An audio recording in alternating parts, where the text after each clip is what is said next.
El sol abrazaba las arenas de Egipto con un resplandor implacable. Entre pirámides que desafiaban al tiempo y templos donde los dioses de piedra observaban en silencio, un pueblo gemía bajo cadenas invisibles y el látigo cruel de sus capataces. Los hijos de Israel, esclavos durante generaciones, nacían y morían en un ciclo interminable de dolor, construyendo ciudades que jamás habitarían y levantando palacios para un rey que nunca recordaría sus nombres. Y sin embargo, entre susurros en las noches de fatiga, los ancianos seguían transmitiendo un eco de esperanza. El Dios de Abraham, de Isaac y de Jacob, no nos ha olvidado. Lo que nadie imaginaba era que la respuesta ya venía en camino. Desde el desierto, un hombre marchaba con paso firme. Traía un bastón en la mano, arrugas marcadas por los años, y en sus ojos ardía un fuego imposible de apagar. Su nombre era Moisés, y aunque parecía un pastor común, pronto desafiaría al imperio más poderoso de la tierra. Moisés había sido príncipe de Egipto, criado en palacios de mármol, instruido en la sabiduría de los sabios, pero también marcado por la injusticia que presenció hacia su pueblo. El desierto, donde había huido como fugitivo, lo había transformado. Allí, en la soledad de las arenas eternas, escuchó una voz que cambió su destino para siempre. Ve y dile al faraón, deja ir a mi pueblo. Aún vibraba ese eco en su corazón cuando entró de nuevo en el palacio del faraón. Columnas gigantes se alzaban como si intentaran tocar el cielo. El aire estaba cargado de incienso y el trono brillaba con oro y arrogancia. Ante la mirada de soldados y sacerdotes, Moisés habló con firmeza. Jehová, el Dios de Israel, dice, deja ir a mi pueblo para que me adore en el desierto. El faraón lo observó con desdén y soltó una carcajada que retumbó como trueno. ¿Quién es Jehová para que yo obedezca su voz? Jamás dejaré libres a mis esclavos. La guerra entre un rey terrenal y el Dios eterno acababa de comenzar. El desafío estaba planteado. El faraón endureció su corazón y Egipto se preparaba para resistir. Pero no sabían que el verdadero poder estaba a punto de desatarse. El Nilo, fuente de vida y orgullo de Egipto, se convirtió en el primer campo de batalla. Al amanecer, cuando los sacerdotes realizaban sus ritos en honor a las aguas, Moisés extendió su vara. El río comenzó a teñirse de rojo, profundo, oscuro. El agua cristalina se transformó en sangre. Los peces flotaban muertos, las orillas cedían a podredumbre, y un terror silencioso recorrió las ciudades. El pueblo corría desesperado buscando agua en pozos y canales, pero todo estaba corrompido. El faraón, sin embargo, endureció aún más su corazón. Esto es un truco, no me doblegaré. La primera plaga había caído, y lo peor apenas comenzaba. El castigo divino se multiplicó. Ranas salieron del Nilo y de cada charco, cubriendo camas, mesas, templos y palacios. Los sacerdotes no podían dormir. El faraón las encontraba hasta en su corona. Cuando las ranas murieron, un hedor insoportable cubrió la tierra. Pero no fue todo. Mosquitos y moscas se alzaron en enjambres interminables, invadiendo cada casa, cubriendo la comida, penetrando hasta en los lugares sagrados. Luego, una peste devastó al ganado, dejando establos vacíos y campos en silencio. Cada plaga era un golpe contra los dioses de Egipto, que parecían impotentes ante el Dios de Israel. El faraón aún así gritaba, «No saldrán». Pero el faraón aún así gritaba, «No saldrán». Las pruebas se intensificarían. Úlceras ardientes aparecieron en la piel de egipcios y animales. Nadie podía aliviar el dolor. Después, granizo mezclado con fuego descendió del cielo, destrozando cosechas y quemando casas. Lo que quedó en pie fue devorado por langostas que oscurecieron el horizonte con sus alas. Egipto lloraba, pero el faraón endurecía su corazón. Entonces llegó la oscuridad, 3 días donde el sol se extinguió. Un silencio pesado cubría las ciudades. Nadie veía, nadie se movía. Era como si la vida misma hubiera sido suspendida. Y mientras Egipto se hundía en sombras, en las casas de los hebreos había luz. El golpe final se acercaba. Dios habló a Moisés: esta será la última plaga. Después de esto el faraón los dejará ir. Ordenó que cada familia tomara un cordero sin defecto y lo sacrificara. La sangre debía ser puesta en los marcos de sus puertas.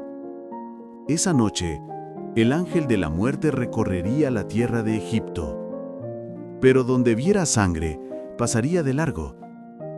Los hebreos cenaron con prisa, pan sin levadura en la mesa, bastón en mano y sandalias listas. El silencio de la noche escondía un misterio.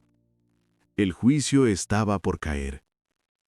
La noche más temida de Egipto estaba a punto de comenzar. A medianoche, un grito desgarrador se alzó desde el palacio hasta las chozas. El ángel de la muerte había pasado. Cada casa egipcia guardaba luto. El primogénito había caído. Desde el hijo del faraón hasta el del prisionero, ninguno escapó. Egipto entero se convirtió en un mar de llanto. Pero en las casas marcadas con sangre había silencio y vida. El pueblo hebreo fue preservado. El faraón, quebrantado, cedería al fin. Con el rostro desencajado y los ojos nublados de dolor, el faraón llamó a Moisés en medio de la noche. «Váyanse, ustedes y su pueblo, tomen todo lo suyo y adoren a su Dios, pero salgan ya de mi tierra». Los egipcios, temiendo nuevas desgracias, entregaron a los hebreos oro, plata y vestidos. El pueblo salió apresurado, cientos de miles marchando hacia un horizonte desconocido. La libertad había llegado, pero con ella nacía un desafío mayor: sobrevivir en el desierto. El viaje apenas comenzaba. El amanecer encontró a Israel caminando fuera de Egipto. El polvo del camino se levantaba como una nube sobre la multitud. Hombres, mujeres, niños, ancianos, cargando apresuradamente sus pertenencias. Algunos llevaban sobre los hombros sacos de pan sin levadura, otros pequeños cofres de oro y plata que los egipcios les habían entregado como prenda de despedida. El murmullo era una mezcla de emoción y temor. Por primera vez en siglos eran libres, pero ¿hacia dónde iban? El horizonte del desierto parecía tan inmenso como incierto. Moisés caminaba al frente, firme, con la vara en mano. No tenía un mapa, pero tenía una promesa. Y sobre ellos una nube extraña se levantaba, guiando sus pasos. Pero detrás de esa nube, Egipto aún no había dicho la última palabra. En el palacio, la ira consumía al faraón. El dolor de perder a su hijo se mezclaba con un orgullo herido. ¿Qué he hecho?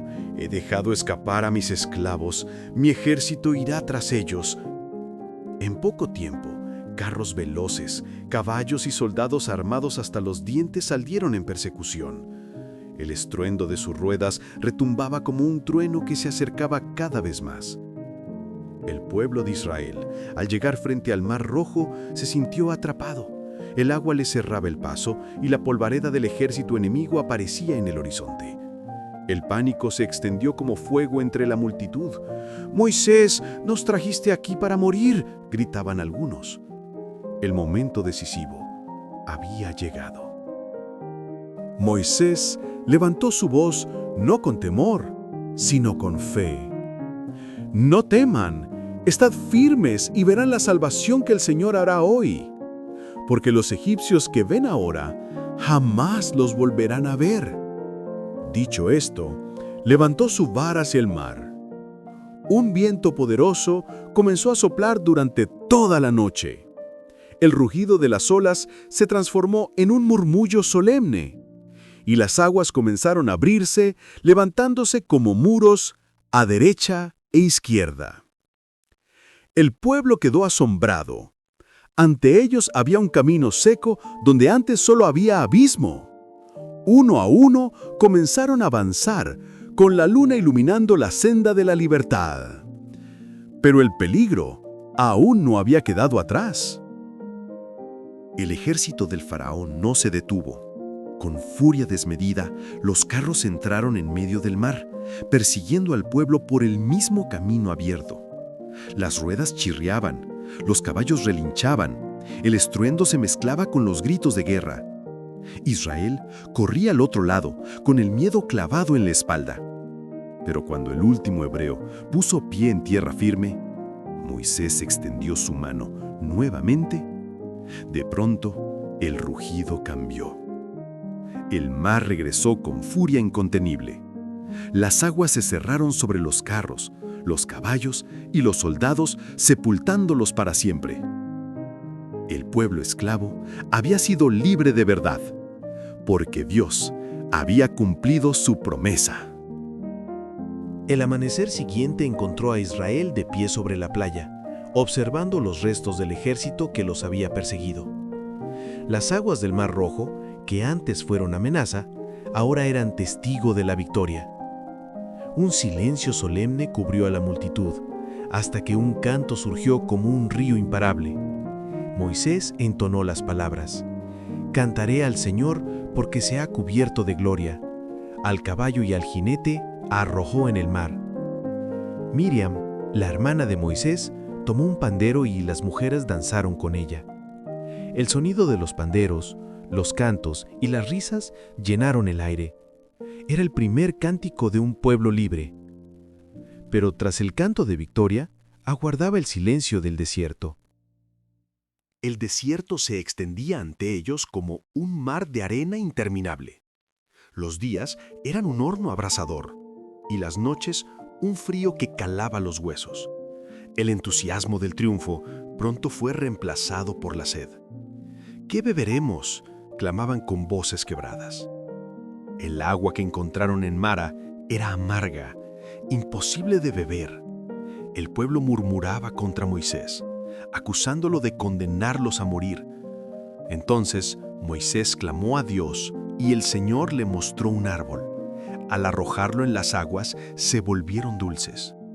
El pueblo bebió y vivió. El Dios que abrió mares también podía saciar la sed en el desierto. Pero la sed no fue el único enemigo. El hambre pronto se apoderó del campamento. Los estómagos vacíos hacían que las voces del pueblo se levantaran contra Moisés y Aarón. «Mejor hubiéramos muerto en Egipto, donde teníamos pan y carne». Dios, en su misericordia, respondió de manera asombrosa. Cada mañana, al levantar el rocío, aparecía sobre el suelo una sustancia blanca, fina como escarcha. El pueblo la recogió con asombro. «Manjú», decían, que significa «¿Qué es esto?». Era maná, pan del cielo. Y al caer la tarde, bandadas de codornices llenaban el campamento. Dios alimentaba a su pueblo con su propia provisión. El cielo mismo se convirtió en pan para los hijos de Israel. Pero no todo eran pruebas del hambre y la sed. El enemigo también acechaba. Amalek, una tribu del desierto, atacó por sorpresa. Josué reunió hombres para pelear, mientras Moisés subía a la cima del monte con la vara de Dios en sus manos. Cada vez que alzaba los brazos, Israel prevalecía. Cuando los bajaba, Amalek ganaba terreno. El peso se hacía insoportable, pero Aarón y Hur sostuvieron sus manos hasta la puesta del sol. Así, Israel venció. La batalla les enseñó que la victoria no dependía de espadas, sino del poder de Dios levantado sobre ellos. Después de la batalla, el pueblo llegó al pie del monte Sinaí. Allí, la tierra tembló y truenos y relámpagos cubrieron la cima. Una nube espesa descendió, y el sonido de una trompeta resonó con fuerza sobre el campamento. Moisés subió al monte, envuelto en fuego y humo. Allí escuchó la voz del Dios eterno que entregaba al pueblo un pacto. Yo soy el Señor tu Dios, que te saqué de Egipto, de casa de esclavitud. No tendrás dioses ajenos delante de mí. Los 10 mandamientos quedaron grabados como fundamento de una nación. El pacto estaba sellado, pero el corazón del pueblo pronto sería probado, porque así es el corazón humano, frágil y pecaminoso. Mientras Moisés permanecía en la montaña, envuelto en la gloria de Dios, el pueblo abajo se impacientaba. ¿Qué le pasó a Moisés? Quizá está muerto. La ansiedad se convirtió en rebelión. Reunieron oro, joyas y collares, y con ellos fundieron un becerro. Bailaban alrededor de la estatua diciendo: «Este es tu Dios Israel, que te sacó de Egipto». Cuando Moisés descendió con las tablas en sus manos y vio la idolatría, su corazón ardió. Rompió las tablas contra el suelo, y el sonido del quiebre resonó como un trueno en todo el campamento. El pecado había manchado la libertad recién conquistada. El campamento estaba en caos.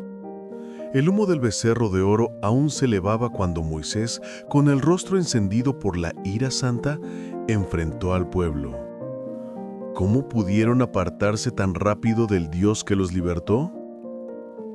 El juicio cayó sobre los idólatras, pero en medio de la disciplina también apareció la misericordia. Moisés, quebrantado, subió otra vez al monte. Ahí, en un diálogo lleno de lágrimas y valentía, clamó: «Señor, si has de destruirlos, bórrame también a mí de tu libro». Dios, movido por la intercesión, decidió renovar el pacto. Nuevas tablas serían escritas. El Dios de justicia también era el Dios de segundas oportunidades. El viaje continuaba, marcado por gracia y disciplina. El Señor ordenó a Moisés algo grandioso: construir un santuario, un tabernáculo donde Él habitaría en medio del pueblo. Harán un lugar santo y allí moraré entre ellos. Los israelitas, con corazones conmovidos, trajeron lo mejor que tenían: oro, plata, telas finas, madera preciosa, pieles teñidas. Los artesanos pusieron manos al trabajo, cada detalle hecho con reverencia. El sonido de martillos y agujas se mezclaba con un murmullo de adoración. Israel, por primera vez, estaba edificando algo no para faraones ni ídolos, sino para su Dios. La gloria estaba por descender sobre el campamento. El tabernáculo fue levantado en medio del desierto. Sus columnas brillaban, sus cortinas ondeaban con el viento del desierto. Y cuando todo estuvo listo, sucedió algo asombroso. Una nube descendió del cielo y cubrió el santuario. El fuego del Señor reposó sobre él, iluminando la noche como una antorcha inmensa. El pueblo cayó rostro en tierra, temblando, sabiendo que su Dios estaba presente entre ellos. No eran un pueblo abandonado, no eran huérfanos en el desierto.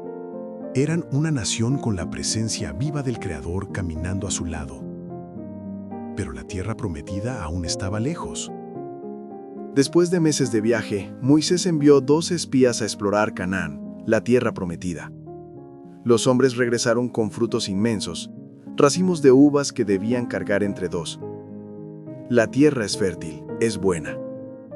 pero 10 de ellos hablaron con miedo. Allí hay gigantes, ciudades amuralladas. Somos como langostas frente a ellos. El pueblo escuchó esas palabras y se llenó de pavor. El entusiasmo se desmoronó. Entre llantos y quejas, muchos clamaban: mejor volvamos a Egipto. La duda volvió a eclipsar la fe. En medio de la multitud desanimada, 2 voces se alzaron como trompetas: Josué y Caleb. Con ojos brillantes dijeron: no teman, si el Señor está con nosotros, Canaán es nuestra, sus gigantes son pan para nosotros. Pero la mayoría no los escuchó. El miedo se volvió rebelión y hasta hablaron de apedrear a Moisés. El cielo rugió con ira. Dios declaró que esa generación incrédula no entraría en la tierra prometida. Vagaron 40 años en el desierto, hasta que solo sus hijos y los valientes Josué y Caleb verían la herencia. El reloj de Dios marcaba una larga espera. El desierto se convirtió en escuela. Cada día, el pueblo aprendía a depender del maná, del agua que brotaba de las rocas, de la nube que los cubría de día y el fuego que los alumbraba de noche. Los hijos crecían sin conocer las cadenas de Egipto, pero sí las lecciones del desierto, que no se vive solo de pan, sino de cada palabra que sale de la boca de Dios. En tiendas humildes, bajo cielos estrellados, se estaba forjando una nación. El pueblo de esclavos se transformaba en ejército. Los años pasaban y Moisés, aunque envejecido, seguía liderando con firmeza. Pero llegó el día en que Dios le mostró la cima de un monte y le dijo: desde aquí verás la tierra que he prometido a Israel, pero tú no entrarás en ella. Moisés subió al Nebo, miró los valles, las colinas y los ríos de la tierra prometida. Su corazón descansó. Había guiado al pueblo hasta las puertas del cumplimiento. Allí cerró los ojos y Dios mismo lo sepultó en un lugar desconocido. La era de Moisés terminaba, pero la misión continuaba. El liderazgo pasó a Josué, un guerrero que había aprendido a obedecer y a confiar en la presencia del Señor. Dios le habló con palabras que resonarían por siglos. Esfuérzate y sé valiente. No temas ni desmayes, porque yo estaré contigo donde quiera que vayas. El pueblo miró a Josué y lo aceptó como su nuevo líder.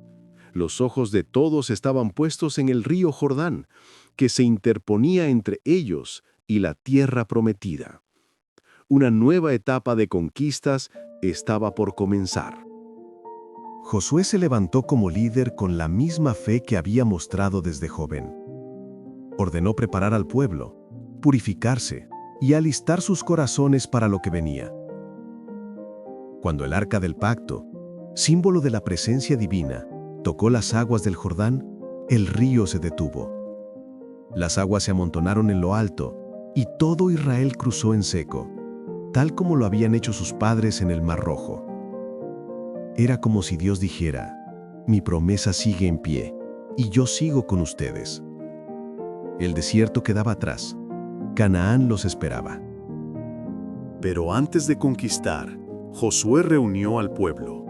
Allí, frente a la tierra prometida, levantó un altar de 12 piedras, una por cada tribu, como testimonio eterno. Cuando sus hijos pregunten qué significan estas piedras, les dirán: aquí el Señor abrió el Jordán para que Israel pasara.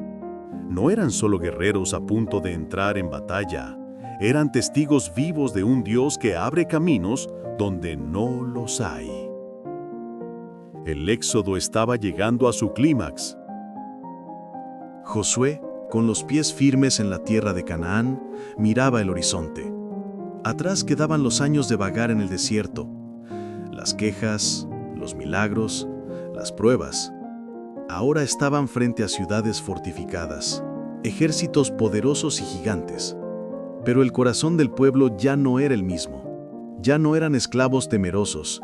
Era una nación formada en la fragua del desierto. un pueblo que había visto al mar abrirse, al cielo llover pan y a Dios descender en fuego. Josué alzó la voz: «El Señor ha cumplido. Ahora, tomemos la tierra que Él nos ha dado». El éxodo entraba en su clímax. Antes de cualquier batalla, Josué tuvo un encuentro sorprendente. Un hombre, con una espada desenvainada, apareció frente a él. Josué preguntó: ¿Eres de los nuestros o de nuestros enemigos? El hombre respondió con voz firme: No, soy el príncipe del ejército del Señor. Ahora he venido. Josué cayó rostro en tierra. Comprendió que la conquista no dependía de estrategias humanas, sino de la presencia divina. El cielo mismo peleaba por Israel. La primera gran ciudad que enfrentaron fue Jericó, con murallas tan anchas que carros cabalgaban sobre ellas. A simple vista, era imposible vencer. Pero Dios dio una instrucción extraña. Marcharán alrededor de la ciudad una vez cada día por 6 días, y el séptimo 7 veces. Luego gritarán. El pueblo obedeció en silencio. Día tras día rodearon Jericó hasta que el séptimo día, al sonido de las trompetas, gritaron con fuerza. Entonces, las murallas que parecían eternas se derrumbaron en un instante. Israel entró y conquistó la ciudad. La promesa se hacía realidad piedra por piedra. Cada victoria en Canaán recordaba al pueblo que el éxodo no había sido solo una huida de Egipto, sino una marcha hacia el cumplimiento de un destino eterno. Ya no eran esclavos temblorosos bajo látigos, eran conquistadores, hijos de una promesa, una nación llamada a mostrar la gloria del Dios viviente. El éxodo estaba completo, pero la historia apenas comenzaba. El recuerdo de Egipto aún vivía en sus memorias, pero ya no los definía. Ahora tenían identidad. Eran el pueblo de Dios, marcado por pactos, milagros y pruebas. Sus cicatrices contaban una historia. La esclavitud los había quebrado, pero el desierto los había formado, y la promesa los levantaba. Un nuevo nombre se escribía sobre ellos: Israel, el pueblo escogido. El éxodo no fue simplemente una salida, fue un nacimiento. La libertad no fue un fin en sí misma, sino el inicio de algo mayor. Una relación eterna con el Dios que los sacó con mano poderosa. Las arenas del desierto quedaron grabadas con sus huellas, pero también con la evidencia de que Dios camina con los que creen. Más importante que la tierra, era el Dios que habitaba con ellos. Cada paso, cada batalla, cada llanto y cada victoria recordaba que el Dios del Éxodo no abandona a los suyos.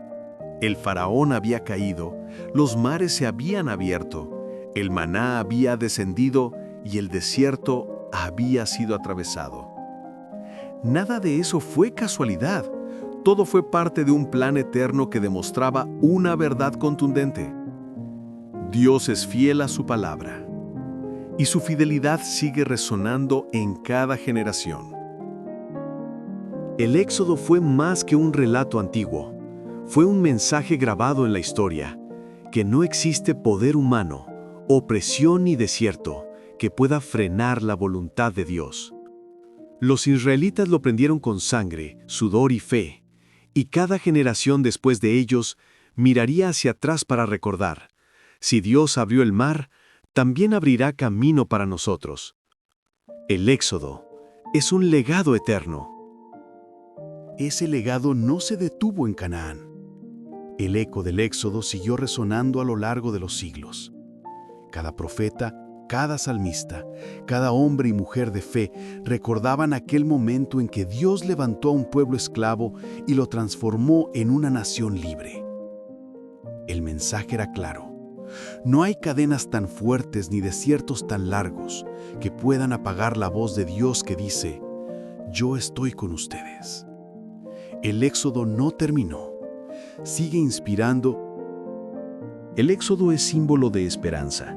Representa que siempre hay un camino, aun cuando todo parece cerrado. Que la sangre en los dinteles aún habla de salvación.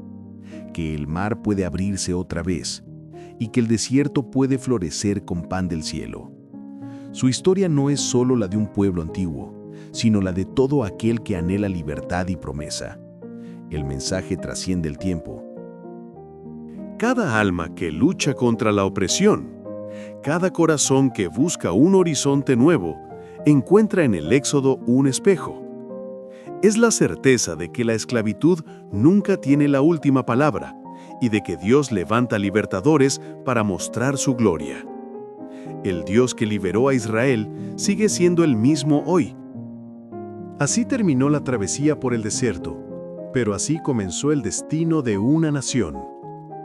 El Éxodo no fue el final, sino el principio, el inicio de un pueblo con identidad, pacto y promesa. Porque la verdadera tierra prometida nunca fue solo un lugar, sino la presencia eterna del Dios que libera. Si este mensaje tocó tu corazón, te invito a suscribirte a este canal porque aquí seguimos compartiendo la palabra que transforma vidas. Dale un like si este contenido te edificó y compártelo con tus amigos y familiares para que más personas descubran el poder de la palabra viva hoy. Nos vemos en el próximo video y que la luz de Dios ilumine tu camino hoy y siempre.